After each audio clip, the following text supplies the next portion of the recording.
How's it going, everybody? This is Daniel. I am the host of Take the Pictures. I am joined today by the Psycho Boy Fodder. We're going to stroll down memory lane a little bit. We've got a lot to look at. Just a reminder for everybody who's listening to this instead of watching it, in the notes, you can click the there is a link where you could look at all the pictures. So as we're talking about them, you could be looking at them. It's also available on YouTube if you want to see everything in real time. But before we get in, thank you so much for joining me tonight. And is there anything you want to plug? Where can people find you? Social media always at LOKEYS 910 on Twitter, Instagram, Facebook, Threads, Snapchat, any of them that you can think of. YouTube.com/psychoboyfodder. Over 90 matches and pieces of on there with a lot of your favorite wrestlers, all free matches, man. So go check them out. I appreciate it. And check me out right here. Yeah. Take the Pictures podcast. I must say, I think Brian Myers is labeled the most professional wrestler, but I think that title should go to you because you're the only person that's getting your own graphics made, because we all know that not all promotions are created equal. You want to make sure that your brand doesn't change no matter where you're working.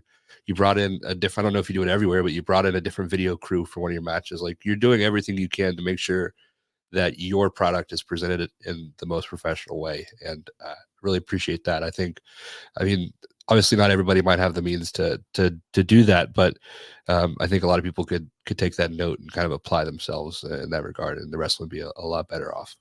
Oh, I appreciate it. And, just to touch on that real quick, it's like, man, how you come across to other people is so important. So if you present yourself like you're a star, people will think you're a star. Yeah.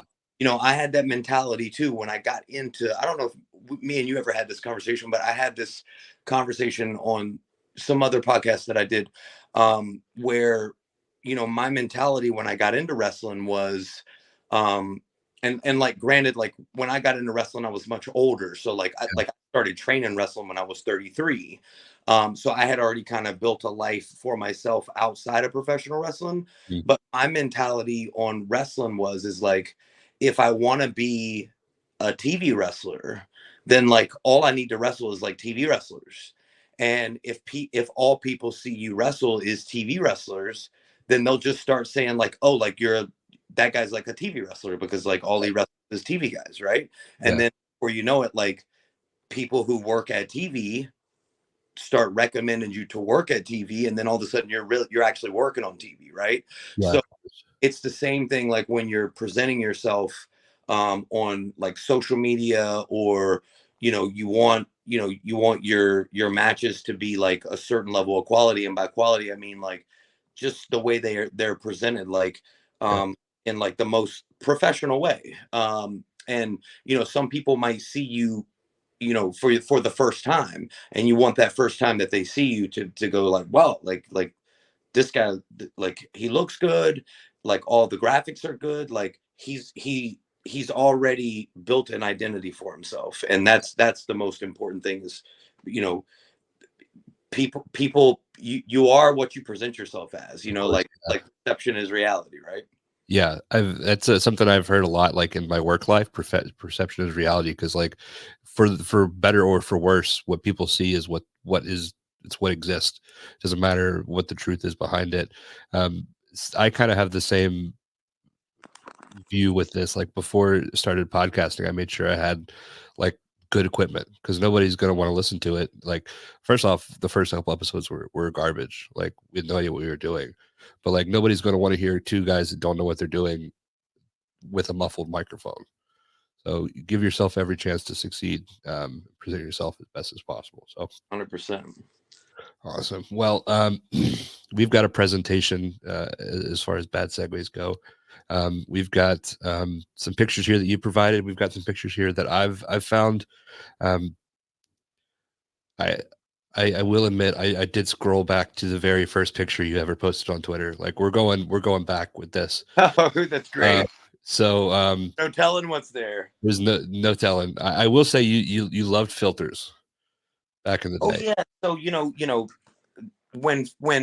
when like Instagram and like all that was like first coming out, like the filters just Yeah, like like I don't think like anybody had ever like had access to like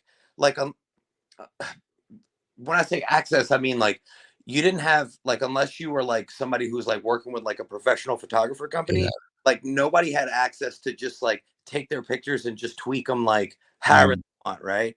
yeah, So when you I think like just getting that access where like you had like different kind of like photo apps and everything. Like there was a photo app.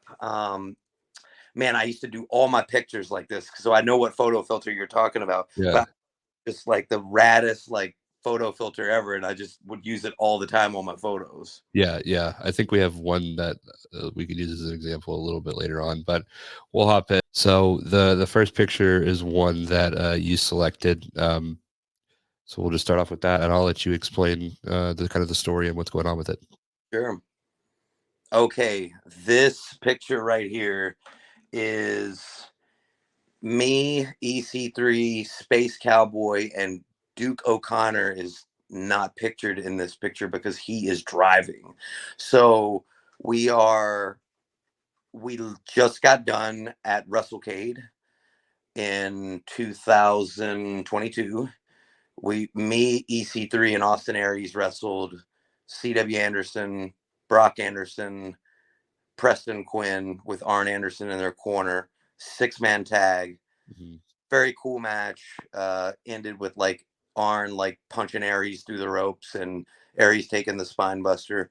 We're leaving this show right here, hopping in the car, going straight down to Championship District Wrestling in Atlanta, where I'm going to be wrestling QT Marshall in the main event, and we will do the Psycho Love gimmick for the first time ever at this show. So this is we are driving there, and Lauren is on a plane to Atlanta at the same time. So we all meet there, and then Yeah, we do the deal. And probably till that time, funny story about QT. I love QT. I think he's great. Me and him have always got along very well. And we sat down that next day, and we were kind of talking about putting the match together. yeah, And QT is kind of a funny guy because like I can just tell like he's been doing it so long, like he just loves to test guys and like see how good they are. uh-huh. And he was like, "What are you thinking?" And like kind of lay something out to him or whatever. And we kind of knew like what the finish was going to be because there was Cole Carter was going to get involved, and Angelina was involved in the finish, and Yeah, I had that already laid out. But we were going over kind of the early stages of the match, and he goes, "Nothing that you said is wrong." He was like, "It lets me know that you know how to construct like a good match." He was like, "But." He was like, I'll just call it. We'll just talk out there. We'll just figure it out as we yeah, go. And I'm like, oh my God. I'm like, I'm getting ready to do this match with QT. He's the vice president of AEW. yeah, He's just like, yeah, like we'll just like walk and talk out there, and like, we'll get it figured out to the cutoff. And then like, you can just like call your heat to me. Like, I know your couple like character spots that you're going to do. And like, it'll be all good, man. And I think working with a guy like him, like that really pushed me to get a lot better because that was one of the best matches I had ever done up until that point. yeah, Probably, I'd say like at that point, that was the best match I'd ever done. And like 60% of it, like was just all us yeah, talking in the ring, and everything was just so fluid and just moved so well. So credit to him for kind of pushing me because, most guys now are like laying out every single thing, yeah, uh, and me learning that from him was kind of like, okay, like I can kind of have like a small base of what I'm gonna do, Yeah. and then like I can just like change things while I'm out there if you'll talk, and a lot of Yeah. guys don't talk now either. So it's kind of like it's almost like a lost art. And then when you actually find people that can do it, it's really Mhm. good. It works out really good. Have you found yourself like trying to lean more towards doing that in your like regular everyday matches now? Like, Oh yeah, like I mean, like I tell guys like now, like I have like my highlight character spots that I'm gonna um, get in. Like they need to know what to do when I'm doing those.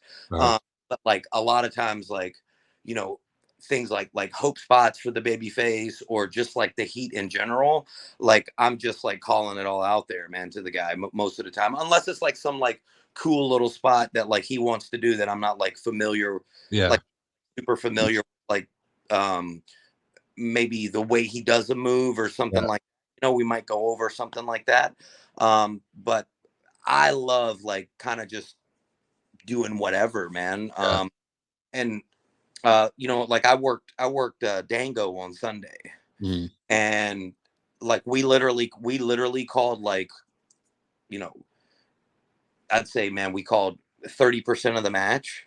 Mhm. And then, like the rest of it, he was just like, yeah, like we'll just like do whatever. Like we literally had the match put together in less than 5 minutes, like when he got there. Yeah. Uh, and it was like one of the most fun, easy matches I've ever done. I mean, it made that the match that I did with Dango may be one of the easiest matches I've ever done in my entire career. Yeah. And, like, obviously, like you talked about, like if you're only wrestling guys that are on TV, people are gonna think you deserve to be on TV. But like the caliber of opponent that you have had over your career is kind of insane. So like you have somebody like that, and then you have that experience when you've been in the ring with guys from all different styles of all different like promotions and stuff. It's got to be pretty easy once you kind of get in there, especially when you're in there with a pro like Dago. Oh yeah, I mean, like when you're working when you're working like pros that have been working for like 15 or 20 years, like Yeah. me had a really good match at All Star Wrestling in West Virginia. That's on my YouTube channel. You can check it out. The Dango match will probably be up there tomorrow. Mhm. Um, and man, like it was like I'd say probably 90% of the match, like I kind of had like in my head before I got there, and like I was just kind of like running it by Heath, and he was like, "Damn, baby, you just make it so easy, man." He was Yeah. like, go out here and just like do this shit. And we went out there, and that's one of like the best matches I've ever done too. Was like I'd say like QT, Heath, Dango, guys that just make it like really like they're not trying to do a lot of like overly Yeah. complicated. um I don't know the best way to put it. It's like, you know I mean, because the guys who do the really complicated stuff that do it really well, I mean, lots of times I just watch that stuff in amazement, man, because I'm just, oh, like this is like it's awesome, like guys like Young Bucks and like Mhm. Pentagon and those kind of guys. Those guys do. I think it's so amazing too, right? Because like if you watch those guys do like a 30-minute match, Yeah. oh my god, like I cannot believe these guys like remember all this shit, Yeah, it's crazy.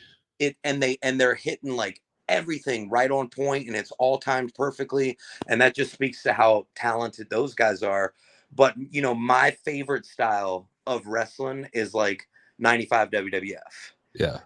So I try to do a lot of my matches um in that style. And like, we can like, you can work around, different guys' styles. Like, a couple of weeks ago I worked Matt Sydal, and like we had a really good match.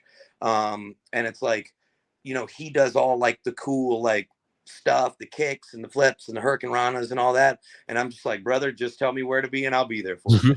Yeah. You know? I mean, it's my job to make you to help you hit all your stuff and make your shit look good and make you look cool, and then when we get to my style of the match, it's like, man, all you gotta do is sell for me, brother. Yeah. That's awesome. Yeah, I definitely we'll see some of the other pictures. We'll kind of like continue to tell this. Right, so let's hop into this next picture. This is actually the very first picture that you ever had on Twitter.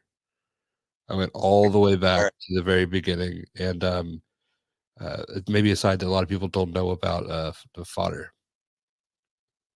Oh, this is great. Okay. So this is a mixtape that I did with DJ Big Mike and DJ Woogie called American Greed.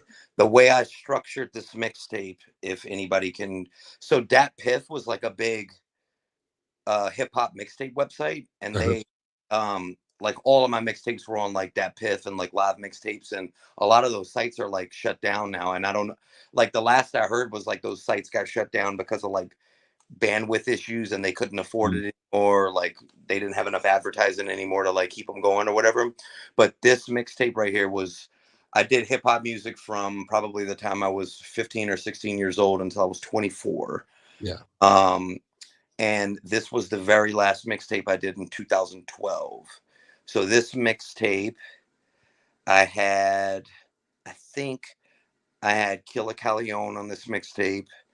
I had Fred the Godson on this mixtape. Rest in peace. Um, gosh, French Montana was on this mixtape. I believe Killer Mike was on this mixtape. I may be confusing this and another mixtape I did called The Green Hornet, but like all these guys, I have songs Yeah. with. Um, but this was a great mixtape. I always wanted to work with DJ Big Mike.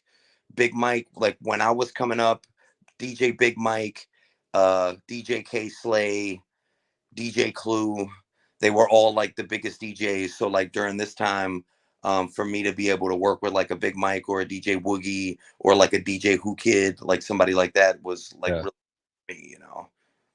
Oh, and I think Prodigy is on this mixtape too. I think the song that I did with Prodigy is on this mixtape too. Yeah. And like I've listened to it. Like I like some people are like, oh, I did rap. Like you can say like Macho Man Randy Savage did rap technically, but like Right. you're prolific. Like there is a lot of music out there that you've created just on YouTube alone. I think you had one mixtape that was like Glee themed. That was Oh, the Glee TV show where I had like recreated the cover or yeah, whatever. yeah, yeah. Yeah, like so like when I was doing music, like music during that period of time was like transitioning from like guys getting like physical copies of their mixtapes made and Uh, they like pumping them out of their trunk to like now all the like I kind of caught like the internet wave of music right before like the internet wave took off, and that's what took me off. mm, um so like, man, I could, now that I think about it, like I could have gave you like all the magazine like stills from like when I was in the Source and like Double mm, XL and like Hip Hop Weekly. I could have probably gave you all that stuff too. I didn't even think about it, but you know the the internet wave was kind of like its own thing. So like music kind of turned into like that you would create mixtapes that would go on the internet. And as you were kind of gearing up to like drop the mixtapes or whatever, you would kind of funnel the music out for free, like to all like the rap blogs. So uh-huh, like that time there was like, um, there was like websites like Sermon's Domain who kind of helped me get my start.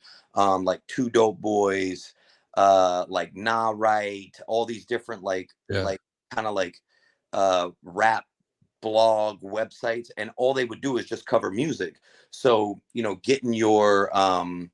getting your music on these blogs became like a real task for a lot of people, and I had already built relationships with a lot of these guys. So anytime I would drop a song like on Twitter, like I'd have like 50 websites like in a day that would just pick up like a new freestyle or a new song that I was yeah, dropping. And like my music was just everywhere. Like that's how I originally got verified on Twitter.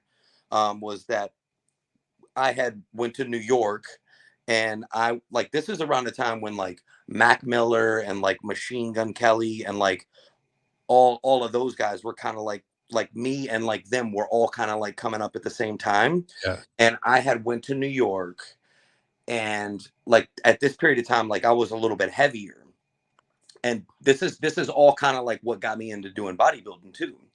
I went to New York and I met with this guy named Sal Bonaventure who worked for this company called the 10 Agency. And the 10 Agency was a company. I think they were um like distributed like through Universal, yeah, and they did all the bookings for the artists for like all the late night TV shows like David Letterman and all of that. And they did all of the music casting for like all of the reality TV shows at the time. Mm. So like I met with these guys and they were like, oh, like they had like a room full of people. Like when me and the guy who was managing me at the time, we go up there, they got a whole room full of people. They're playing all of the music. They're like, oh, like we love it. Da, da, da, da. So before I leave, he basically just told me, he was like, yo, we like you, you're talented, but like we're in the business of selling images and music. And he was basically like, if you were essentially 50 to 60 pounds less in weight, Yeah. you would be perfect. So like we need you to lose weight is basically what they told me. Mm. And I went back and I kind of hired like a I tried to like hire like a personal trainer or like a guy to like help me like with my diet and stuff like that. And I ended up meeting a guy in the gym who he helped me with my diet and everything. And what's so crazy, man, is like the more I started doing that, because music, there's a lot of politics in music. Yeah. And it's all about who you know, right? So like just like how you get your music on blogs and like everything is just relationship built. Like, you know, probably like anything else, right? Yeah. And I just remembered when I would go to the gym and I would like follow my diet and train real hard and like the results that I would see from that, I was like, man, you know, like I'm really in control of this. Like nobody can take this from me. Like unless I have like some kind of like catastrophic health issue and or an injury, right? Yeah. Um, you know, like I'm solely in control of like whether I follow my diet, whether I, you know, go to the gym, whether I do my cardio. And I just kind of became addicted to that. And I was just, man, I was so over music at the time too, man, because like it was just that same cycle where you're like creating, you know, creating music for it to go on the blogs, and then while you're creating new music you're shooting videos for like the old music that you just released. And it's just kind of like you're like a hamster on a wheel, like doing that Yeah. over and over.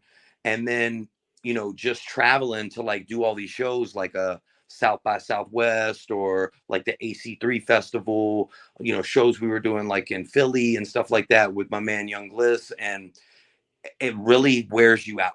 Like that physically wears you out worse than like doing the wrestling does. Because like you're, I think just your health is just more at risk, right? Because like you're like not getting no sleep, you're drinking, you're smoking, you're just traveling, and just everything involved with it was just kind of like I'd say like physically bringing me down. Yeah. And then when I got into like the bodybuilding and like, you know, focusing on my diet and all of that, like that kind of just gave me something that I was in control of that was physically bringing me up. Yeah. um and that was just, you know, that was kind of like my experience like with the music. I mean, I would never trade it for anything, because it was like, you know, like Mob Deep was like my favorite, you know, group like growing up, like Mob Deep and DMX and Jay-Z. And like, you know, for me to like do a song with Prodigy, that was like an all-time like Yeah. fucking huge thing, you know. That's awesome. Do you ever like miss it, or is there ever like a itch to get back or do anything with it? Nah, man, I don't miss it at all, man. Cause like, you know, a lot of my homeboys, man, still have like, you know, they're having a lot of success with it now. Like my man Rain, he signed to Rick Ross right now. Like me and him used to live together, Yeah. and you know, we've been friends, you know, for probably almost 20 years. And like, you know, I can see him do it. And I love to watch him be successful at it, right? Because like now I kind of figured like this is gonna sound weird, but like everything I've ever done in my entire life led me to do wrestling. Yeah. So, you know, I would have never, like, had I not done the music, I would have never learned the tactics on how to promote myself, because I was promoting myself as an artist. But had I never done that, I wouldn't have learned how to promote myself, and then I would have never had that push to go like get in like great shape. Yeah. And then had I never done the bodybuilding, you know, I could have never moved into the space in wrestling where people were like, okay, like you got like a great body, you got a great look, like all you got to do is learn how to wrestle. Mm. And then things will should work out for you, okay, man, because wrestling is a lot about how you look too, right? For Oh yeah. a lot of companies. So like everything is just kind of like leading me to this one point, like where like music, you're performing in front of crowds. Wrestling, you're performing in front of crowds. Music, you're trying to entertain people. Wrestling, you're trying to entertain people. Music, you're trying to promote yourself as an artist. Wrestling, you're doing the same thing. You are a commodity. Yeah, of course. Travel and all that stuff too, and Oh um, yeah. yeah. So that is awesome. This next picture that we have, I think we have to have you back on just to talk about your music career at some point. Um, I'm down. Yeah, yeah, anytime. I feel like that's like a whole would barely scratch the surface. Um, but we'll go from this picture, which a lot of people you could say is the catalyst for wrestling, and then we kind of go to this next picture, which kind of shows more recently where you're at in wrestling. So tell me a little bit more about this picture. Okay, so this picture is when EC3 got released from WWE. Oh, The sorry. Spoiler alert. It's fine. So EC3, when he got released from WWE, he, um, I knew EC3 from my work in the supplement industry. That's how I met him, and we just kind of would talk all the time about like lifting and supplements and all that kind of stuff. When I started doing the wrestling, I kind of talked to him a little bit about it, but not much. And then one day he just messaged me and he was like, "Hey, like I'm doing this thing. Um, would you like to be a part of it?" Yeah. And this was on a Wednesday, so this was my very first taste of like everything in wrestling is like not planned. It's totally chaotic. Yeah. It's Yeah. always at the last minute, and you know you have to take the opportunities or you miss the opportunities, right? So he hits me up on that Wednesday, and I'm like, oh, okay, like cool. Like when you thinking about doing it or whatever? And he's like, well, I need you to be in Orlando on Saturday. And I was like, okay, man, like I'll book a plane ticket and come, man. So I went to Orlando. We shot this whole like kind of cinematic, almost like a cinematic vignette. Yeah. And that ended up airing on Impact. And when I was at this particular um, shoot that we were doing, that's where I met Moose for the first time. That's where I met Braun Strowman for the first time. Mm. That's where I met Spud. I mean, there were just so many like guys there that were just kind of like they're just hanging out, just watching it. Yeah. And that was kind of like my first taste of like, oh, okay, like maybe I don't even think I had actually had a match in front of a crowd here.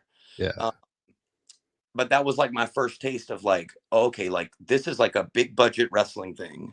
Mm. And like it's me and like this guy who's like been like the TNA world champion for many years and like NXT and WWE, and like I'm wrestling this guy. And like they got agents there that are like walking me through the whole thing because like the way it had to be shot was like the cameraman was like in the ring and Mm. like everything had to be done in one take for the kind of cinematic style that they were shooting it in.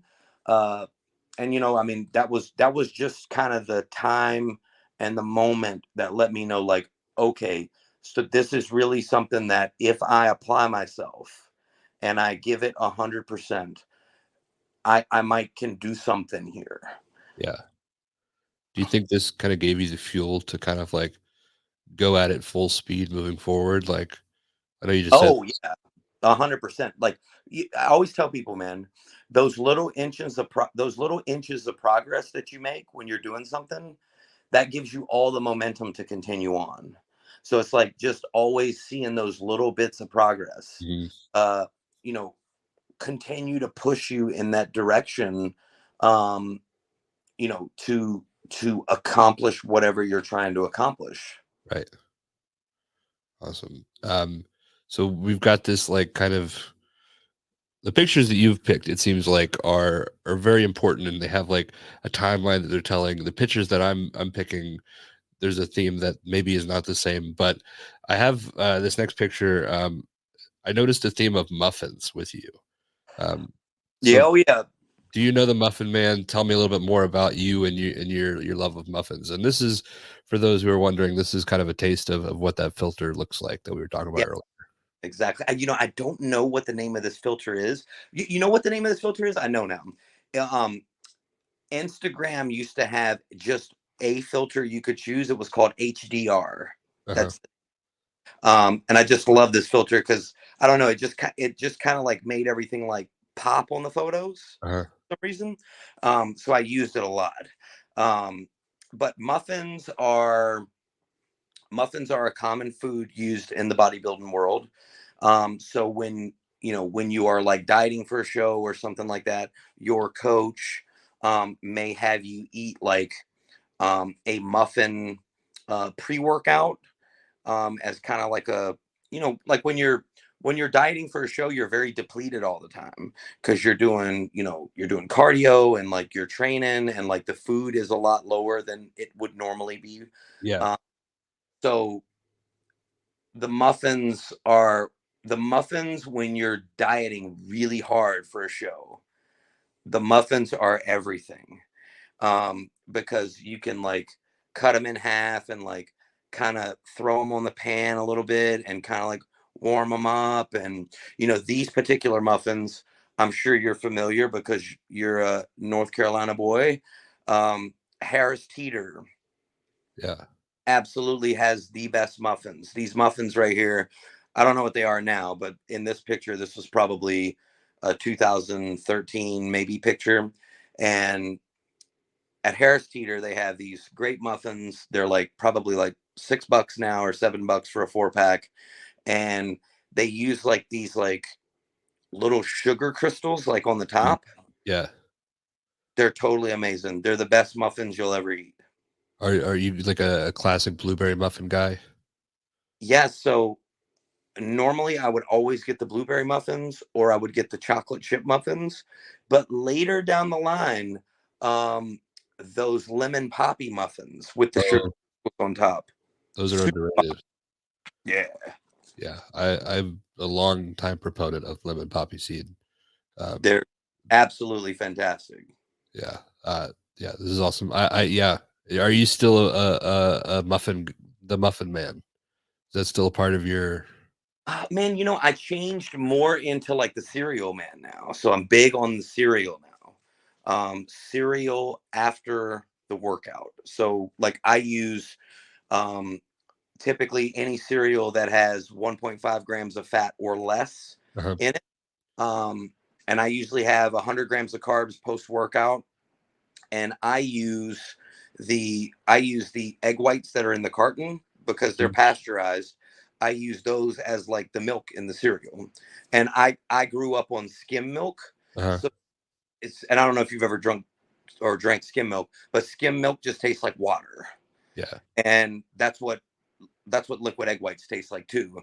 So it's kind like I just utilize like the egg whites as like the milk. So I'll have like, uh, 2 cups of egg whites, which is about 50 grams of protein, and then like 100 grams of carbs from the cereal. And when you eat it post workout, your body can utilize like the like quick acting sugars and the carbohydrates more efficiently than like if you're just eating them at like 3 o'clock in the morning or something.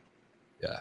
We are very different people. I had Lucky Charms the other night, like as dessert, and you're If like, "Mhm." if you're gonna go the Lucky Charms route, I just suggest trying the Lucky Charms s'mores. Okay. It's like a new combination, so it's got like the graham cracker um, bits in with the chocolate Lucky Charms and the marshmallows. Okay, that sounds much better because we're if you're eating Lucky Charms, it's for the marshmallows. It's not for the little whatever you call them. But if you hit up Amazon, you can just get like the all I've marshmallows. seen that. Yeah. Yeah, yeah. I mean, that's only for the real right there. Yeah. Yeah. And speaking of real, this next picture, we've got you and a legend of sorts. We'll hop into that. We've got a nasty boy with the psycho boy. So this was a picture that was taken in Tampa, Florida, Egypt Shrine Center. Me versus Tom Latimer kendo stick match on pay-per-view. My very first match on pay-per-view. I got to the hotel, and me and my wife got into our hotel room. I went down for maybe 10 or 15 minutes just to kind of hang with like the boys like Carrie and like Yeah. Thrillbilly and some of the guys down there. And Carrie, I thought he was kind of like ribbing me. He was like, "Oh man," he's like, "They're probably gonna have you like open the pay-per-view tomorrow." And I was like, "Nah." I was like, "They wouldn't have me. They wouldn't have the kendo stick match first. Get to the building, of course, kendo stick match, open in the pay-per-view. I'm like, okay, we got Dr. Tom as the agent on the match. Get the whole deal put together. Everybody was very thrilled with it. It was like a really hot opening match Mhm. for the pay-per-view. I think we ended up going like 8 minutes. Um, One of my favorite matches, not just because it was like my first ever pay-per-view match. Yeah. This was right after the match when I had got changed and stuff like that. And, you know, Nasty Boy, Brian Knobs comes up to me and he's like, "Hey, man," he's like, "I heard this was your first pay-per-view match." And I was like, "Yeah." He's like, "Dude," he's like, "You did great." He's like, "You fucking killed it, man." He was like, "I sat right back here at the monitor and watched the whole thing, man." He's like, "You killed it, dude." And I was like, "Oh, man." Like, and for me, man, that's like, holy shit, man. Like, I grew up watching the Nasty Boys, dude, on fucking Coliseum home video, Uh-huh. and to have, I don't even know what Brian Knobs was even doing there other than just like hanging out, right? But just to have him come up to me and like acknowledge me and talk to me and say like, "Oh man, like you did such a great job, like I love the match," and that meant the world to me, man, because it's like, you know when you're training to wrestle, um like everybody's like goal, right, is like, "Oh, like I want to get a job like working on television and I want to do Mhm. pay-per-views and all that," right? um but when that actually happens and you have like these cool moments, right, where you're like, "Holy shit, like I used to watch this guy on Coliseum home video on Yeah. TV, when I was a kid, and he's coming up to me now telling me like, 'Oh man, like your shit was great, like I love watching your match, like Uh, be real proud of yourself,' that is that's what you do it for. yeah. That's 100%, like that's what you do it for, man. So like that is for sure like a night I won't ever forget. Yeah. That is awesome. I I never really got into the Nasty Boys. There I wasn't like watching at the time. I do think that their like aesthetic was really cool, like the kind of Van Halen paint splatter and all that kind of stuff and the Right, right. sunglasses. But yeah, that's awesome, especially like as a kid, like watching somebody and then now they're watching you. That's got to be a pretty cool moment. Oh man, most definitely, man. And it's just when you have those moments, you're just like I can't even believe that that happened, right? Like, I never even put this picture on the internet. Yeah. Um, just because I don't know, man, like, it's like I have so many pictures in my phone from like cool moments and just things that happened that like I know about them, like my wife knows about them, and like my family knows about them, but like I just never like felt the need to like, oh, like I need to put this up and like everybody needs to know about it, Yeah. and when I had hit you up and we were talking about doing the podcast, I wanted to send you like pictures that we could talk about that like I Uh-huh. had never shared anywhere. Yeah.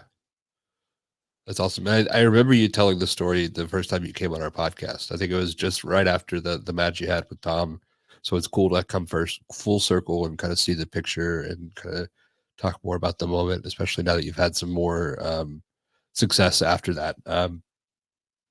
We're gonna jump back a little bit with this next picture to your bodybuilding competition days. Sweet. Um, there we go. Absolutely shredded. Um, Thank you. I I don't know much about bodybuilding. I do know that the tanning oil is a big deal. Um, but it's always like a stark contrast between like seeing the person not in competition and outside of it. What is the process like for the tanning oil? Is it like a special oil or how does that work? No, like normally, so like just a little history on this picture. This picture was a show. It was the 2015 Elite Muscle Heat bodybuilding competition. This is where I got qualified for to move to the national level in bodybuilding. Um, Here, I was probably 172 pounds. Um, I won this show. I was first place in this show. And I am super pale white. I'm sure you know this, right? Yeah. The only reason that I can get away with being like super pale white in wrestling and actually being able to do that on TV is because I have like my whole entire upper half is covered with tattoos, right? Yeah. So when you go get tanned like for the bodybuilding competition, basically like you just go in and like they have like an entire like hotel room or like a double room like dedicated to like just tanning the competitors. So like I'll just go in there, I'll wear like some like regular like spandex like boxer shorts or whatever, and you just go in, man, and they'll like spray you with one coat of the tannin solution, and then you'll let that dry, and then you come back and then they spray you with another coat and you let that dry and you're just like good to go. Downsides about the tan stinks, it smells awful, and you can't lay in the hotel bed, so because you can't mess the sheets up, right? Yeah. So 9 times out of 10 I would pull all the sheets off the hotel bed, um, or I would just bring like my own like blanket from like home and I would just like lay on the floor like the night before the show. And the best part of like putting it on is being able to get in the shower and take it off, dude, because it's part of the show. You know, what the tan does is the tan helps when the lighting, when the judges sit below you, so they always look up to you. And then when you're under the lighting, the tanning just helps show the detail on your body better. Yeah. That makes a lot of sense. So it comes right off in the shower? It comes off if you use like I would use there's like it's like some kind of like sugar scrub. Mhm. But you definitely have to use that. I mean like you would get the majority of the tan off, but you still have like kind of like a film on it. Yeah. Like I'd still be tan for like a week after. Mhm. Just I just wouldn't have like the nasty, you know, heavy competition coat on. Yeah. Um, I mean, it kind of just like bleeds into your skin.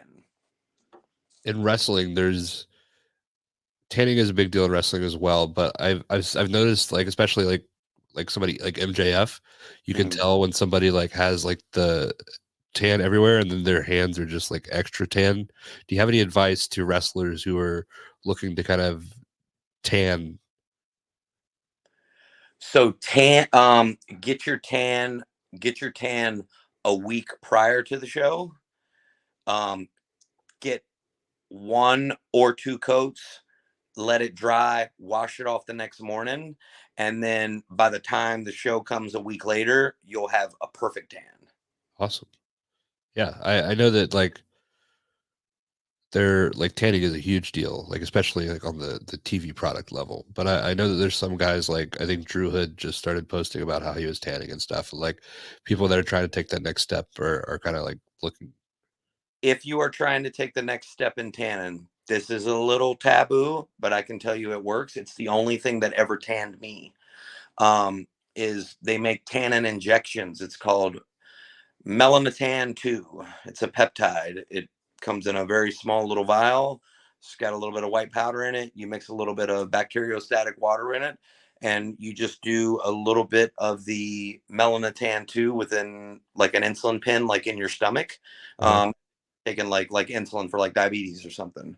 And what it will do is it will raise the melanin in your skin, and it will make it very easy for you to tan. So like once I used it for about 5 or 6 months, and man, I had a great tan all the time. And like Yeah, once you get yourself kind of like at the tan level that you want, you could go like once, maybe twice a week for like 10 or 15 minutes, and you could just maintain that tan all the time. it's awesome. So it's like steroids for tanning. Yeah, it's more like it's like a peptide Okay, almost. Yeah. interesting. Is that like legal, or you said it's taboo? It's kind of like it's like a gray area thing. Like it's not legal or illegal. Uh-huh. It's one of those things like if you know where to get it, you can get it, and like there's no like real like side effects to it.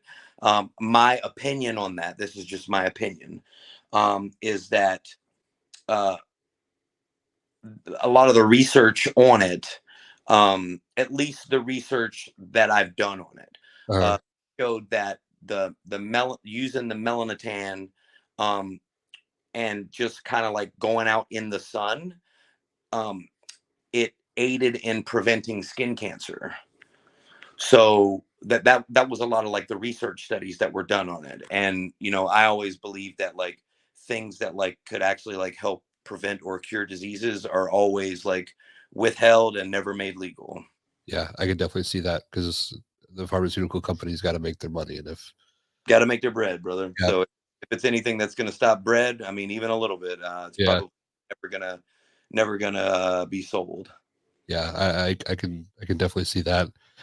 This next picture I thought was interesting because it's a picture of you in the ring with EC3, but this is not the typical fodder attire that we're used to seeing. This is you in Right. tights, headbands, elbow pads. Walk us through this. Okay. So when I first started wrestling, I really, it's like everybody, like when you're like training or you're like going to wrestling school, they're like, oh, like you got to be, you got to figure out who you are, figure out who your character is, and like this, that, and the third. And I had absolutely no clue who I would be in the wrestling ring. So this gimmick is kind of like a WWE 2K like create a player Yeah, gimmick a little bit, right?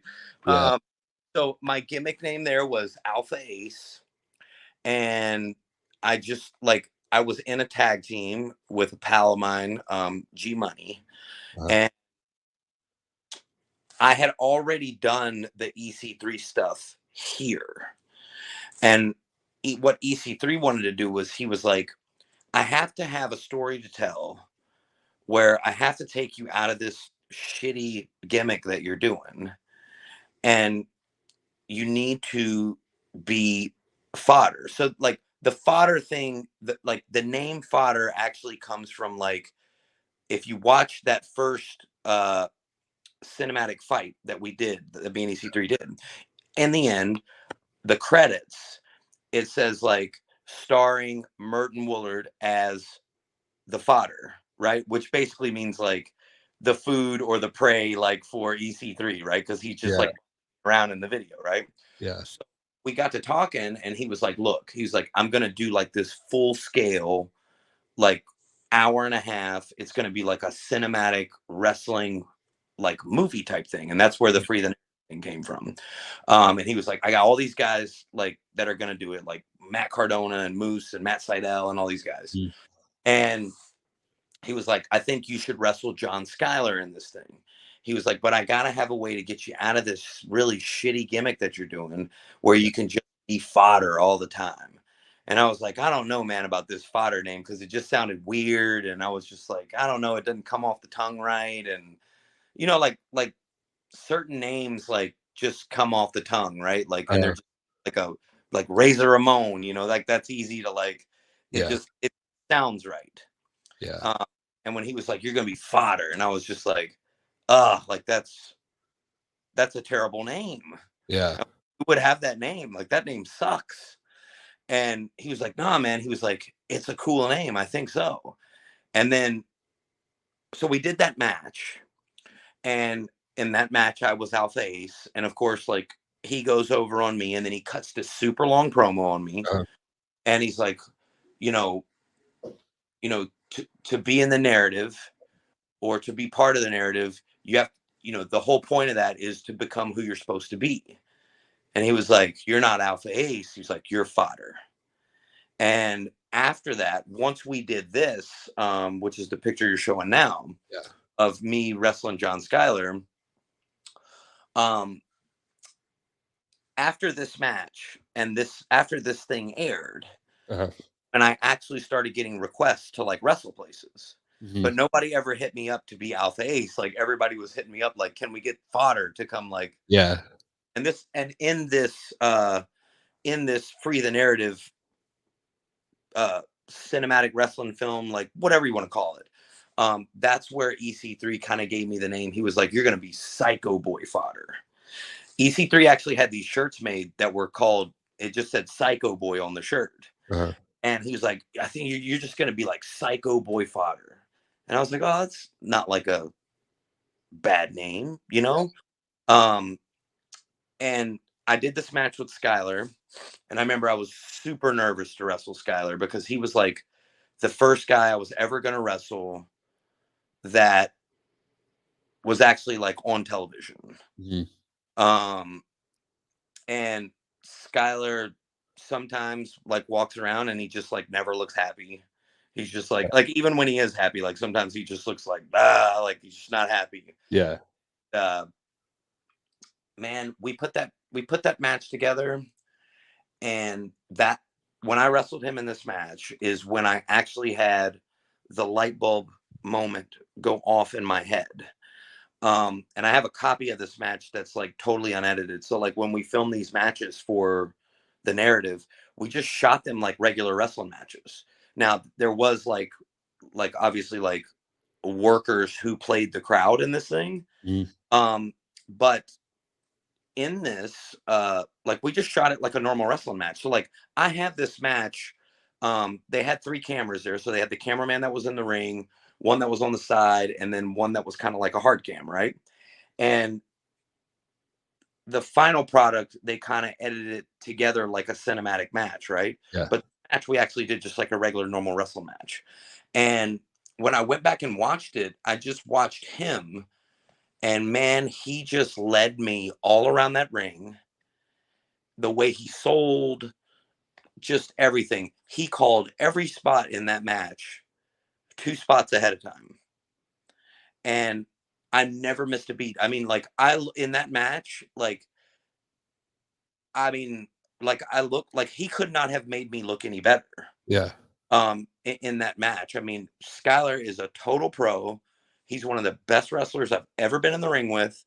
Um, and he deserves to be working anywhere, man, because he is a unbelievable talent, and he is unbelievable in terms of being able to take guys who like halfway got a fucking clue Uh-huh. and take them and make them look like $1 million. And Yeah. that's exactly what he did for me, and I'll never forget that. Yeah. I'm not drawing this comparison to you, but I know you're a Bret Hart guy. Have you heard of like the lost Tom McGee tape where Bret Hart wrestled Tom McGee, and he got signed? They thought he was like the next Hulk Hogan, and he got in Yeah. the ring. Yes, he made him look so good, like right that like everybody Yeah. was, and this guy's like totally unbelievable. We need to sign him. And then he kind of shit the bed. Different case with you, but yeah, definitely pros like that. John Schuyler is definitely one of them. Speaking of pros, this next picture is one that you provided with one of, I'd say, like when people think wrestling, Hulk Hogan is typically who they're going to think of. Yep. So this is me, my wife's son David, and Hulk Hogan, the Ultimate Brother. Um, so the day before this, we had got married. Uh-huh. We were in Tampa, Florida, and Ricky Morton was actually in my wedding party. So like my wedding party was EC3, who was my best man, Tom Latimer, who's always been like a true good stand-up brother, who I respect a ton. Weston Blake, another guy who I totally respect a ton. I mean, me and him have just totally beat the hell out of each other in many matches. And Ricky Morton, who I absolutely love and adore. He is somebody who has done so much stuff for me and never asked me for anything. Um, all of the things that he's done for me, I could never repay him. And he calls me up Monday morning and he's like, "Hey, Fodder," he's like, "you want to go hang out with fucking Hulk Hogan tonight?" And I was like, "Hell yeah, I want to hang out with fucking Hulk Hogan." Now, my wife worked with Hogan at TNA, right? Yeah, So, she already knew Hogan a ton. But he was like, all right, he was like, how about like me and you and EC3 and we'll all meet down there. And Ricky's wife was down there, and because I mean everybody was down there for our wedding. yeah, And man, we went to Hogan's hangout. He shut the joint down. Man, we did karaoke. Hogan's kid was there, Nick Hogan and his girlfriend. And man, there is a video. It is on my Twitter of EC3 karaokeing "Real American" in front of Hulk Hogan. I shot the video. It's one of the yeah, greatest videos ever shot. And Jimmy Hart was there. I mean, dude, we had a total blast, man. I mean, they gave us everything on the house. Don Perignon. I mean, Hogan just took massive care of us. He's the ultimate brother. And just before we got out of there. He gave David milkshake shots, and it was just a total blast. And he chatted with us for quite a while, and we took pictures, and we met his wife. He had just got married like a month prior to yeah. us. So just a super cool moment, man. He's a super cool guy, and much love to him for taking the time and having us come out and have a good time. This picture is from the same day. Yeah, that's what I thought. So I figured that'd be a nice segue to hop into this one. Yeah, man. I mean, just like man, like hanging out with Jimmy Hart, and man, dude, it's just man. I mean, dude, like again, like like man, I watched Ricky Morton growing up, Yeah, like that my wedding. Totally like could yeah, never like have even fathomed something like that being possible. Jimmy Hart, another guy, watched him when I grew up, and like just to sit around and like kick it with Jimmy Hart and yeah, just bullshit with him, yeah. uh, you know, just super cool time. And like, obviously like having my wife there and like, her son and it was, I couldn't have asked for like a better like lead up to the Yep. wedding, right after the wedding. I mean, it was just the ultimate time. I have a question, and it's something that I've posed to a few people. Sure. Uh, does Jimmy Hart did he look like an old man in the 80s, or does he look like a young man in 2024? Still a young man in 2024. Because he looks the exact same. Totally looks exactly the same. I mean, it's like Jimmy Hart doesn't age. No, it does not. Yeah, I saw him. It was the I think you were at the AML show. I think you were like in the scramble where he came out. Um, Oh, we did the doors, ladders, and chairs match yeah, there. yeah, yeah, yeah, yeah. It was the same show, and I was seeing that, and I was like, yeah, he looks exactly the same. So I don't know if he looked old back then, or if he just still looks young today. But you've been up there up close, so I'll take your word for it. Right Um, on. this next picture, make sure I get to the right one. Right here. This is cool. EC3 common theme in all of these. You've got you, EC3, um, going in for the scissor right in front of Daddy Ass. Totally wild moment. this was uh this was at Championship District Wrestling. Shout out to my man Jameson Ryan, Diamond Sheik, QT Marshall. Those guys were putting these shows together. We worked a program. I want to say this too, man. Like it's always cool, like man, um when guys believe in your talent, Yeah. right? Um, and they believe that like you can hang like in the main event spots. And I met Jameson Ryan. Jameson does the gimmick with the Iron Savages now. Okay. Um, so he's kind of like he does like when they do like the six mans, he's in the six mans, and then he also does like kind of like the manager hype man Mhm. type deal. And me and him actually met each other. I was doing a bunch of shots with AEW, and so was he. And we were doing one of the tapings together, and we were actually slotted to do a match, I think. And then Tony Khan had like this idea that he wanted to do. Uh, he had JD Drake work in Orange Cassidy, and he had an idea where he was like, "Oh, like, do you remember like back like in Memphis wrestling when the heel used to come out with like the two guys like in like the ninja masks or like the luchador masks, right? Yeah. They would just wear all black and they would just have the mask, like the lucha mask on, right? And he wanted to do something like that with JD Drake, but like I mean, at least the way it was explained to me was like he was just like I need like some jacked up guys, right? So Yeah. they gave us that spot, and we like came out with JD Drake, and man, we had like so many like spots like with Orange Cassidy where he'd get chucked to the outside, and we'd like Uh, beat him up, and we were like hitting like lucha rolls on the outside like for the camera and stuff. Um, so that's how I met Jameson. And then when they started running this promotion down in Atlanta, he kind of hit me up and was like, "Hey man, like, you know, do you think maybe you'd want to come down and like do some stuff?" And we started doing this program where I worked Nick Camarado in the main event, and I basically like the CYN guys like mm, up Nick Camarado, and I challenged QT Marshall to the match, and then like me and QT Marshall have our match, and then like EC3 is like a surprise guest. He comes out, and here comes Daddy Ass to save QT Marshall because we're about yeah. to beat Marshall, and that's what set this particular matchup, which was me and EC3 versus legendary Daddy Ass and QT Marshall. Billy Gunn, another guy who I watched on Yeah. TV. Um, Billy Gunn and my wife obviously did the beautiful people gimmick together when he was the manager, when he was Q Kip. Uh-huh. Um, so just all of it kind of like played so well together. And then just to be able to like wrestle him and have a match with him. If you go watch this is on my YouTube channel. QT Marshall actually uses the acclaimed music and Uh, cuts a rap on me and EC3. Amazing. It's totally awesome. Uh, we do the tag match. Tag match is what it is. Great, fun, easy match. Crowd was into it. And this particular spot, we had QT Marshall down. We hit the scissors on Daddy Ass. QT Marshall slides through me and EC3, makes the hot tag to Billy Gunn, and we're rocking and rolling. That's awesome. Yeah, perfect picture, by the way. The way it's taken and posed with him in the background, it's one in a million.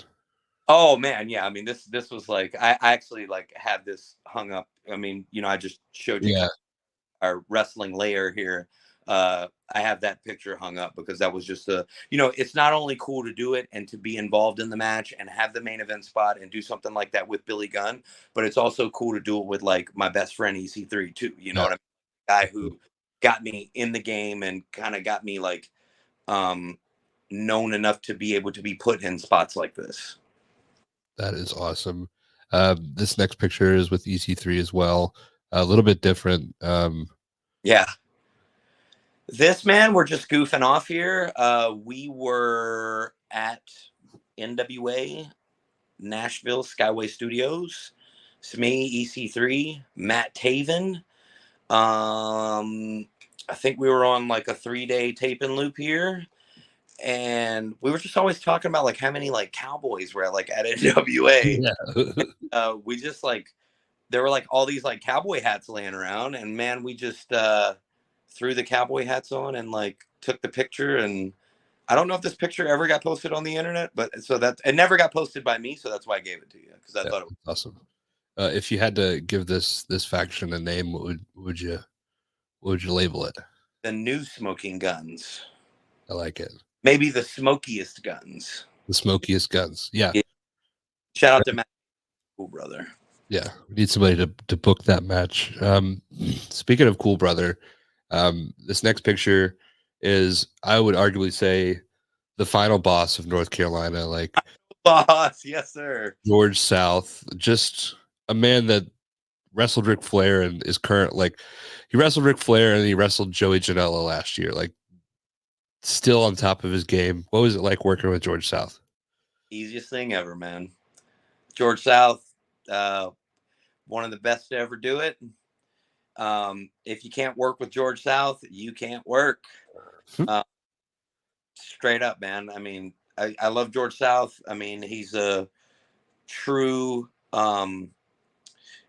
He's a George South is a guy who can work with anybody, and he does not allow you to put the match together before you go out there. Yeah.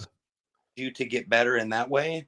He's a true locker room leader in every way.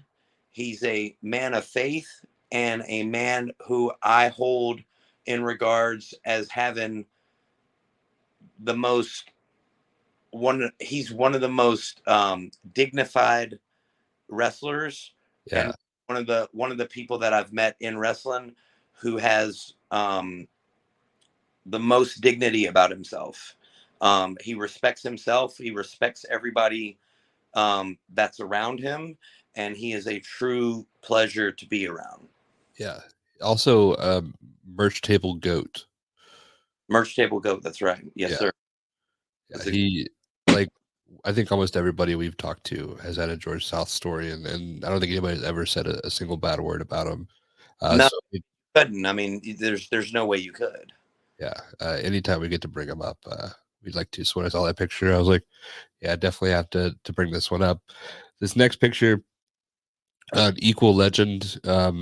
You having a conversation with Billy Corgan. Of course, you've got Ricky Morton there as well.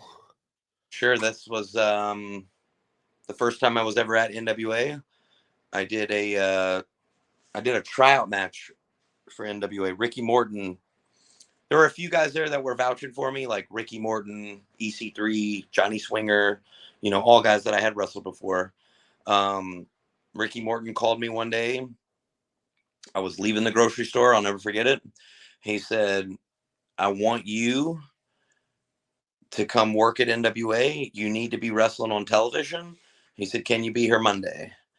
I came on this Monday here to Skyway Studios in Nashville. He introduced me to Billy Corgan. I did that match and I was hired the next day. So Awesome. I did that. I did the dark match. Like what they do at NWA is like when they do the dark matches or the tryout matches, they're basically just like testing the equipment. So they have the commentary team out there. You'll do like the dark match. Obviously they're like evaluating the talent and stuff like that. But the dark match is being filmed and everything is running like normal, right? Because they're like testing stuff.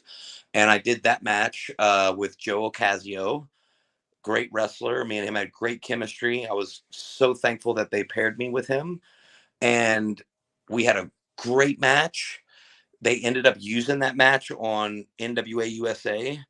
And then the next day, when I came in to the TV tapings, Johnny Swinger had pulled me aside and he said, "Man, you killed it yesterday, and they're moving you up to the Power Show today." That's awesome. And after that, it was just like, I was working there every loop, and Yeah. like obviously, like I met my wife at NWA and everything else, man. So that this was the big. This picture was the start of a lot of things. Yeah. Were you a fan of the Smashing Pumpkins at all? I know that you are big into like the rap scene. Well, my parents, like I came up, my parents listened to a lot of like '90s alternative. Mhm. So I mean, I had listened to Smashing Pumpkins a zillion times.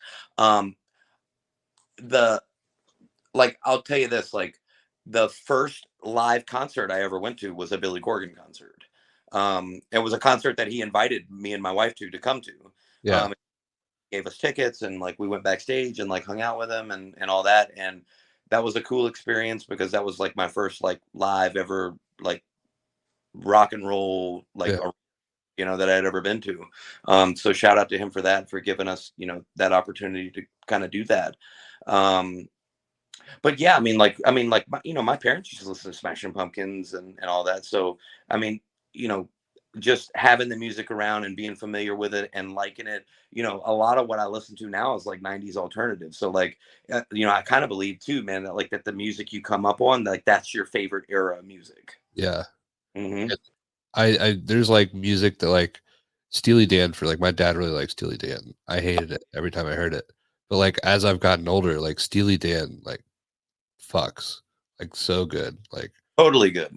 no business being that soulful for a bunch of white dudes. Like A uh 100%. And but like Toto, um, man, I mean, dude, we could go way back. I mean, like, I love like Isley Brothers. yeah. Man, I have like, dude, if you were to ever see me in the gym, man, I could be listening to anything. Like, some people might look at me and be like, "Oh, like he's probably listening to like death metal or something like Yeah. that." But man, dude, like I'm listening to like Madonna and like Toto, like Africa, and Yeah. just what is it? Daryl and Oh, Hall and Oates. oh yeah, man. Like I mean, you could just like throw on like the Apple's Essentials, like with their joint, like just on Yeah, it's just of every course. good. That is amazing. And yeah, just that visual. Do you have a go-to pump up song? Like if you had to get like in the zone, do you have something that you kind of like is old faithful in that regard? It's kind of new. It's 2019 ish, but Cryptos in the Wind. Like get you going, get you ready. They're actually like they're like a rock band based out of India. Oh, cool. Yeah, so I mean but their stuff is like banging. Like if you look at a lot of like the match graphics I post, I Uh-huh. use their uh I'm trying to think of the word, but like when a song starts and like there's basically like no words on it, like just those riffs and stuff Yeah, like them like as like the music like on my match graphics a ton. that's awesome. Um, I'll have to check that out. Uh, that seems like a weird combination, but definitely the weird combinations of music typically work out in the Oh yeah. favor. Um, so we've got here with you, Billy Corgan, Ricky Morton, your start of, and there is a common theme. Like all of these pictures have very, like you mentioned, you met your wife here. Like without this picture being taken, like your life is in a completely different turn. And then we kind of jump forward a little bit.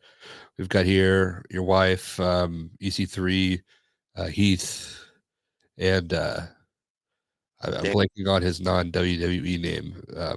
Damian Sandow. Yeah, yeah, yeah. Yeah. And the other guy is Dante Casanova. He's kind of like a new guy, kind of doing a lot of shots at like that NWA Exodus Pro. Uh huh. Good guy. Great look, great gimmick, great gear. So to just kind of put him over a little bit here. This picture, wild story, right? So we get to Cleveland. This is the NWA Exodus Pro show. I'm working EC3 for the NWA World Heavyweight Championship street fight match. Anything goes. We do that match. Heath is also on this show. Aaron or Damian Sandow, he's also on the show. My wife's on the show. So we do the show in Cleveland um, that Friday night. EC3 has a great idea, which is we're going to do the show and we're going to leave at 11 p.m. because we're all booked. Heath, Aaron, my wife, me, EC3, we're all booked on Blizzard Brawl the next day in Wisconsin. So EC3's idea is we're going to leave right after the show when we're all dead tired, and we're going to all hop in this van that he's rented, and we are going to drive to Wisconsin, and it's going to take 6.5 hours to get to Wisconsin. We are on the road. It is pouring rain. I mean, like the rain is bad. Me and my wife are in the very back of the van, sitting next to each other. Heath and Damian Sandow or Aaron are sitting next to each other. EC3 is in the front passenger seat, and Dante Casanova is driving. All right. So Dante is driving like 95 miles an hour in this rain. And like my wife's looking at me and she's like, "Can you see the speedometer?"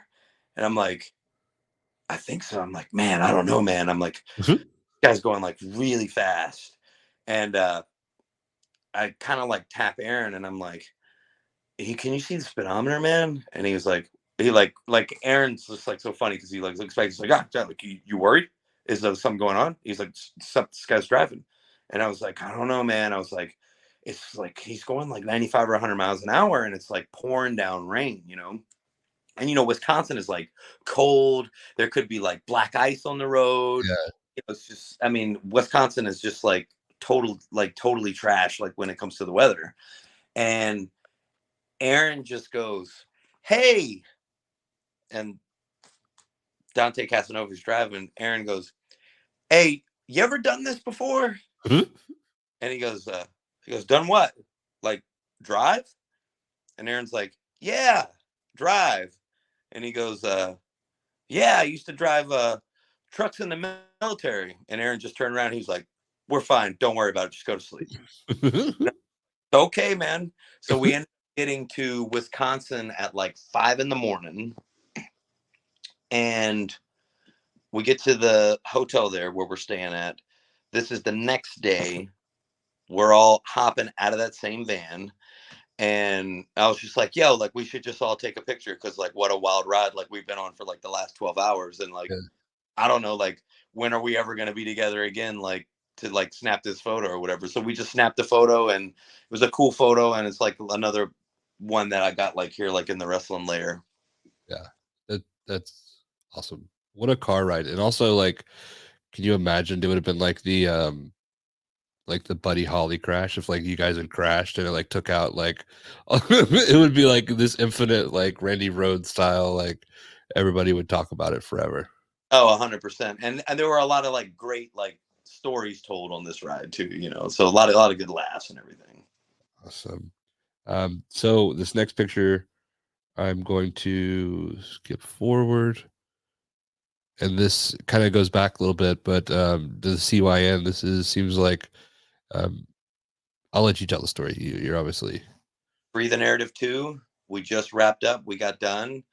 To the left on the bottom, that's JC, Adam Shearer, Braun Strowman, EC3. Up top right, that's me. Jake Logan's next to me. That's Dutch or William from The Righteous. Weston Blake, John Schuyler. Um, Great day. We shot a ton of extra matches this day for just content. Um, we shot this like we had the ring set up in like a bar that like we rented out, and it just everything just looked totally shitty, and it was just everything just looked great on camera. Um, what a day, man. I mean, like this is like another day where it was just like, man, we did something we did something cool again, you know what I mean? Like we shot this ourselves, we edited this ourselves. It looks like a total movie, like that could just like be on Netflix. Mhm. Um and it was just all done like in-house internally, you know what I mean? Um just with everybody's like willpower and just mind to just want to do it and just do something cool. Um yeah, I mean that's what this picture is. This picture is like the wrap up where we were like totally done with everything. Yeah, very And well behaved dog. Like Adam's dog there. You can't forget his dog. His dog is fantastic. my dog would never sit for a picture like that. His dog is very well mannered, and she listens to commands and everything. She's great. Awesome. Yeah, we tried with my dog, but it's just he's 8 now. Like this is the saying you can't teach an old dog new tricks. You could, but just Right. let him live. This next picture is looks like another group photo at a dinner. I'll let you kind of explain that. This was literally the night. This was right after my wedding, so this was that night. So this is me, my wife, EC3, Dave Hero. He runs Dave Hero and his wife, and his son Cal Hero. Dave Hero runs all the he runs the Blizzard Brawl show, which is like the biggest show in Wisconsin, and then he Mhm. runs GLCW promotion in Wisconsin. They're the biggest promotion in Wisconsin. He's booked us a ton. He officiated my wedding. Very good friend, brother. His son Cal Hero one of the main stars at OVW. Um, and it was just, man, like, just I worked with Cal for, you know 6 or 7 months, like, in a program. Um, and this was just kind of like, we just all wanted to get together and like hang out like after the wedding, and just kind of just shoot the breeze, and just try to enjoy ourselves. And this group of people right here is, definitely family to me. That's great. You're wearing a Mike Tyson shirt. What are your thoughts on the upcoming Mike Tyson match? I mean, man, listen, man, Mike Tyson still got it, right? So, Yeah, I mean, Jake Paul's he's a good boxer. He trains hard. He's in good shape. But boxing's one of those things where, like, man, anybody could get hit at any time, and like it could be over, right? So, like, I mean, he could knock Mike Tyson out, or Mike Tyson could knock him yeah, out. There's two guys that are both training hard, and um, they both have what you would consider like an upper level of experience in the craft. And that could go either way, or there could be shenanigans where the fight just gets thrown or something. Who never yeah. Have you depends on what seen kind of money we're talking, brother. Have you seen the video of Tyson training? Yeah, I mean Like the he guy hasn't total lost. Yeah, man. yeah. Definitely excited to just see what happens. Like you said, anything could happen. Um, when it comes um, to the money being on the line. This last photo that I have, I want to preface it by a question. Can you tell me how to get to Sesame Street? Yes, I can. If you go to Tampa, the Tampa studios, they have the original Sesame Street setup in there. That's where that is. It's me and my wife. This was the day after the NWA Nuff Said pay-per-view. We were doing TV tapings in Tampa, Florida at the, I don't know the name of it. I don't know the name of the studio, but it's the TV taping studio in Tampa.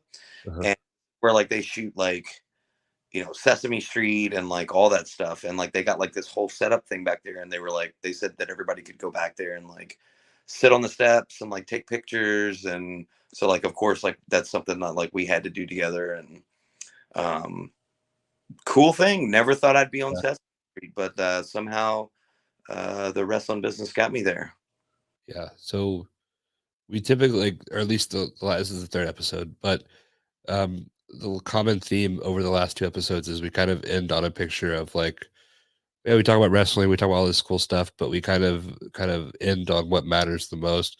It Sure. seems like you meeting your wife kind of through wrestling, just like kind of talk about that experience and kind of what she means to you, because I know that's very important. Oh, sure. I mean, me and my wife do everything together. We literally do everything together. We work out together. We go run errands together. We run our businesses together. I mean, we wrestle together. We travel together. I mean, we literally, like, since the day that we met, we have never been like apart. Like, in terms of like, I mean, when I was, a lot of people don't know this, like, about me and my wife, but my wife was kind of like de facto, like, forced and stuck in St. Louis. And like when we met, um, you know, we obviously knew that we wanted to be together and that we wanted to make this thing work. But, part of making everything work was just, um, because she was stuck there. Um, it was, due to like a legal situation. um you know I'm not somebody that believes that like you can make long distance relationships work, like maybe like for a little bit, but Yeah. like you need to see somebody and you need to be around them. So like for almost like a year, I would fly twice a month, or I would fly twice a week. I would fly to uh St. Louis on like a Saturday night or like a Sunday. It kind of just depended on like Mhm. what schedule was like with my businesses. And you know and also, wrestling too on top of that. But I would fly on either Saturday night or Sunday morning or Sunday night to her house, and then I would stay at her house, you know, Sunday, Monday, Tuesday, Wednesday, and then I would fly back Thursday morning to do the work that I had to do here in North Carolina, and I do that Thursday, Friday, Saturday, and then I would do that. I would just fly back again, the next, the following Saturday. So, for almost a year, I mean, I flew twice a week, every week, to and from St. Louis. So to St. Louis, back to North Carolina, to St. Louis, back to North Carolina. And, we were able to like rectify like the situation that she was in. And she was able to move here, and, everything was able to be situated in that regard. But my wife means everything to me, man. And, without her, there is no like, you know, gimmick. She adds so much to my gimmick. Yeah. Like, the like Psycho Boy is like one thing, but like when you put us together, it's like a whole nother thing, right? Yeah. Like the Psycho Love and the Psycho Boy and the Psycho Girl, and we work so well together. And just the simple fact that we literally do everything together. Like we're together all the time. Um, I mean, I couldn't ask for a better partner, and I couldn't ask for a better friend or a better wife um, than her. So she's totally like my everything. It's amazing. And that video you guys just put out was really awesome. Um, Oh, the Psycho Love Machine. yeah, yeah, that was great. What is the story behind that? I mean, I think the story behind that is like, um, there's a movie called, I don't know if you've ever seen this, but this was a movie that was a Disney movie when I was growing up. It's called Heavyweights. And Yeah, you know what I'm talking about? yeah, the fat camp. Yeah, the Fat Camp movie, right? Yeah, And like yeah, there is like the personal trainer who like buys the camp and like takes yeah, her. So like her son, like I kind of like got him to watch it like one night or whatever. I was like, oh, like this is like a great movie, like you'll love it, and he loves it now. Like we watch it like probably like 2 or 3 times a week, right? And there's a scene in Heavyweights where they're having like a dance, and it's like all these like you know girls from like, they're supposed to be like the hot girls from like the other camp, and they're like yeah, to go in there with like the like sloppy like loser like weight loss kids, right? yeah, They eventually like all start dancing together, and there's this guy named Lars in the movie who's like, he like runs like one of like the cabins that like he's like the whatever you would call it, like a cabin leader or something. yeah, And he's like the DJ, and they start playing this song. It's like the Love Machine song. And I remember sitting there one night, and I was just like, I looked at my wife, and I was like, that's what I am. I'm like the love machine, but like the psycho love machine or whatever. yeah, And I thought to myself, I was like, oh man, what if we like use this song, because this is like a totally ridiculous song, and like we had somebody like kidnapped, and we were like acting like we were getting ready to torture them. And I just kind of had the idea. And then I was in the gym, and like the first song that plays on the video, that song was like playing in my headphones, and I was like, oh, this would be like a great like intro to the video, where it like kind of like shows yeah, her, maybe she comes up to me and like whispers something, and then it opens up and we're like going wild, right? yeah, So one of the things that I want to do now, and shout out to my man Daniel Coleman, my camera guy, man, for filming that and editing it. He's a total pro with all the camera work.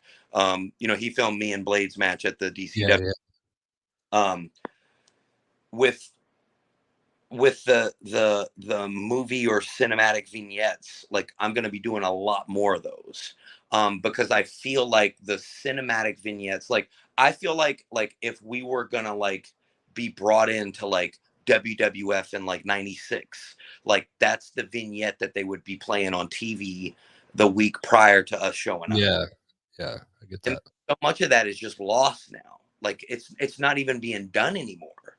But what it helps with is like it helps with character development. So when you think of like Psycho Love, here's a vignette or a video that shows you exactly what that is. Mhm. Um, and I talk to guys about this all the time too. This kind of plays into just one other point that I want to make real quick, which is like when you when you're like when you're wrestling, like the vignettes tell a story, right? And they're Yeah, telling a story about your character through like the songs and through like the actions that you're doing to show off your character or things about your character in the vignette, right? And yeah, it's the thing in a wrestling match, right? So like if you're doing a wrestling match and you're just doing 100 moves in the wrestling match, there is literally no time for the commentators to tell a story about you. So, and this was brought up to me when I was working Latimer in the kendo stick match. There was like spots where like I just like choked him with the kendo stick, and I would like hold my tongue out and like have like the crazy bug eyes when I was doing it. And those moments when I would do that and when I would like pause afterwards, it because I wasn't immediately going into the next move, it allows and allowed the commentators to go like, oh my god, like look at this guy, he's a total psycho, like eyes out, tongue out, this guy's a total nutcase, right? yeah, And small pauses that you take for 10, 12, 15 seconds in between the things that you're doing allow the commentators to be able to say something about your history or say something about your character or give some kind of reason on why you're doing what you're doing so yeah, that the audience can comprehend things about your character, right? Instead of you just doing moves and just being like, well, this is, brother number 4 in the tights yeah, and he's just doing moves, right? yeah, If you develop a character and it allows for the commentary to be able to tell stories about you in the match, and it also allows for you to do like 50% less stuff in the match mhm, and get the same reaction from the crowd. Or when you actually do a big high spot, you get the huge pops from the oh crowd. yeah, You know what I'm saying? yeah, of course. That's and I think you like the match you mentioned with you and Blade kind of shows that perfectly. It's the moments where you're ducking out of the ring or you're on the side where you're given not only the crowd like reason to dislike you, but you're giving the commentators reason to tell the story and kind of show the frustration on your opponent. Whereas if you were just to kind of keep going, it's just like an amateur wrestling match. Right. Or it's like, dude, like I can kick you 5 times. Which one of them are you gonna sell for me? Or I can kick you one time and I can go to the crowd and you can just sell that one kick for me, and then I can go make the crowd do what I want them to do. Yeah. That's the whole thing. And that's not saying that like any style of wrestling is better than anything else, but you know, I like old school storytelling Yeah. wrestling. Um and there's a lot of the new stuff that tells stories too, but I'm just saying, I'm more a big fan of like that 92, 93, 94, 95 Yeah. and that's what I try to model my matches around. Yeah. Some of the like the newer stuff is telling a story in a different way. Like there was a match between Will Ospreay and Takeshita, and it was That yeah, like the way they built like it's crazy there are spots left and right, but they told a story from the beginning of that match to the very end of that match, right, not exactly. having to like lean on their characters as much. So there's definitely a way to do both things, but I mean wrestling, I think Stephen Meek says it a lot is like ice cream. Everybody's got a different favorite flavor. Like Oh yeah, and like no flavor is like wrong unless you're just really yeah, bad. yeah, yeah. Unless it's like I don't know. I guess there really is no bad flavor of ice cream. Maybe like the ones that are like dairy free or Yeah, well, I don't know, man. I like the Halo top stuff too, though. yeah, That's what I call it's like diet ice cream. yep, diet ice cream for Yeah. sure.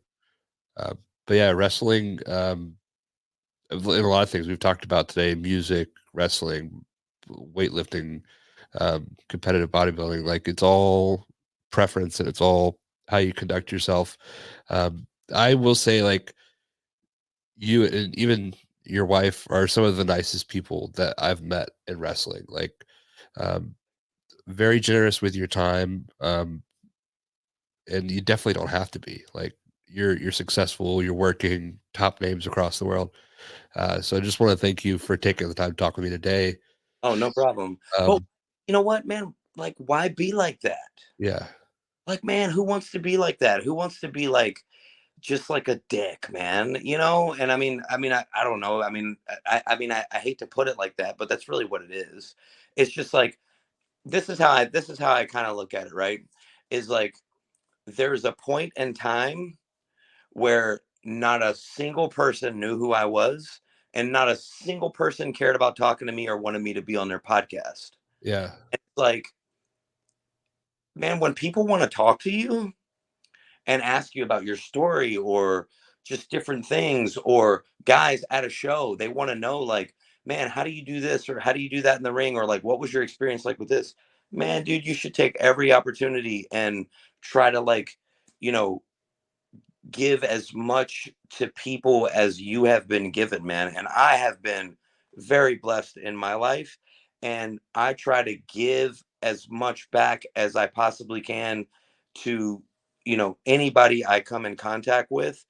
Um, because the people that don't mhm, either, like, I, I don't know if it's just the mentality, or if it's just like, sometimes, like, people like move up real fast and like they get like the big head and everything. um and but some people don't understand like the things that they're missing out on, like when you can give to other people. yeah, sure. And yeah, just thank you so much for giving these stories, not only to me but for everybody that's listening. Love to have you back on once you get some new pictures under your belt. Maybe get some of the pictures from the rap career. Yeah, it did, bro, Let's do anytime. those. Remind me to get you some screenshots of like the Source magazine and like all. Okay, perfect. But yeah, thank you so much for your time. Thank you for holding your phone for an hour and 40 minutes. Like, that just that sounds rough. Like, we FaceTime with I have a 3 month old, and we FaceTime with my parents a lot. And like my arm gets tired for like 10 minutes of FaceTiming with my parents. So I can only imagine. Well, you're Bro, also in a lot better shape. I'm on the horn all the time, like throughout the day, so it's Yeah, no problem at all, man. I'm totally. awesome. Well, thank you so much. Excited for everybody to hear this, and I hope you have a great night. All right, thanks, brother. Thank you. Later.